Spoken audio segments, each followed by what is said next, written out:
konuşuyor. Ya ya ama sushi. Heka. Tokyo sushi.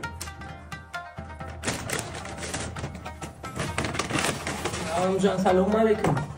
Olmadı konuşuyor. Bersi Türkmenistan amcan. Sen arkayı Türkmençe gurladın. Türkmen mi? O ben Türkmenistan. O seninkilerden mi? Sen köp taşınmışsın. Böyle özürümde devam ediyor. O buraya ne kadar? Tokyo sushi.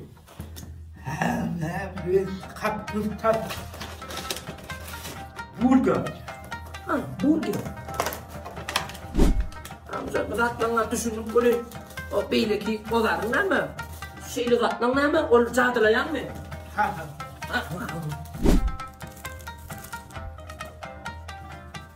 Bu. Tokyo pizza.